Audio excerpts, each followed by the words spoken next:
Okay, when you're now looking for a partner, you've decided now that we need to do something about ownership, or we found somebody who we think will fit the bill.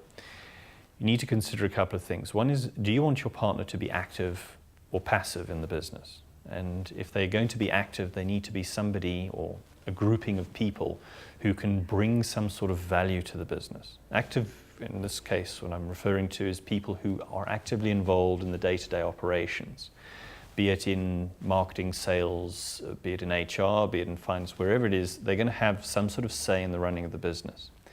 Now, if you're a small sort of family-owned business, that can be quite a frightening thought, because you think, well, we've been running this, me and my dad have been running this business for 15 years. To bring somebody else in now would be a bit awkward. In that case, it may be better to look at a passive shareholder. But of course, then you've got to ask yourself, well, what would the passive shareholder have to gain by being a shareholder in our business? Obviously, if they're an active shareholder, they can come in and they can grow the business. And if they grow the business, they're growing their shareholding value. And therefore, there's a reason for them to be an active shareholder. If they're passive, well, the only benefit they're going to get is the dividends that they'd receive along the way, and perhaps a growth in value of their shares over time, and when they sell, they gain that value. So you've then got to realize that your company has got to be generating the kind of value that would make somebody want to actually purchase shares in the business. So if that's not the case, then you've got to say, well, all right, if our shares aren't really of great value to somebody else, because we're not generating the kind of dividends or growth that they'd like to see and they'd like to put their money into, then you say, well, let's look within. What about our staff? And use some sort of staff incentive scheme to gain the points that way. In which case you could set up some sort of trust, and then you've got to decide, well, how do we allocate those shares? How do we allocate the benefit of the profit that we're generating in the company? And the various sort of different ways of doing it. You can say, well, we'll do it on performance. We'll say, at the end of the year, if you've performed very well, we'll give you a certain percentage shareholding or certain percentage value of the profits of the company. It could be based on loyalty. We will give guys who've been with us for some time a bigger proportion of the shareholding than guys who've been with us a shorter time, to try and incentivize loyalty, or some sort of combination of the two. And those are usually the two most popular ways of doing it. Other ways of doing it is to incentivize people to want to climb or grow their careers through the company.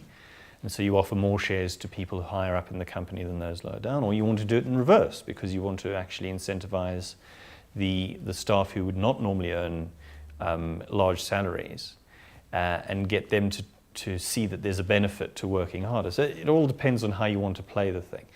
But the first question is active or passive, and then once you've decided whether you want active or passive, can you find somebody who will give you active benefit in the company? If not, then maybe somebody who's passive. If you can't see value in the shares that you're selling, or they can't see the value, then perhaps you've got to look at something to do with the staff. And those are really the most popular options and most typical options available.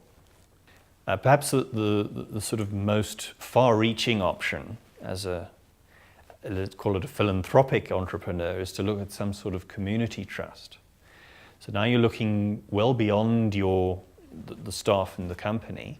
You're not looking for somebody who's going to bring active value, but you may decide that education in the community that your company sort of falls within is an important priority. And you want to set up a trust which will benefit the children of the community by offering them bursaries or something. That can constitute a community trust. You could set up a broad-based ownership scheme, let's say, that wants to encourage people to develop their skills in sort of basic practical things like sewing or cooking or something like that. All of those are options. Of course, that takes it a lot further away from the company, but it is very, very philanthropic. You do get extra points if you go for a more broad-based scheme and you start including people from rural areas or people who are disabled or unemployed or whatever involved in the ownership. And that, of course, doesn't have to be all the shares you sell. It can be just partly. part of the shares you sell. So you can sort of set up a structure which has an active shareholder, a staff trust and a community trust, for example. So if you like, it's kind of up to your imagination and, you know, your own sort of personal growth desires that will lead you in the right direction when it comes to deciding on who you want to take shares in your company.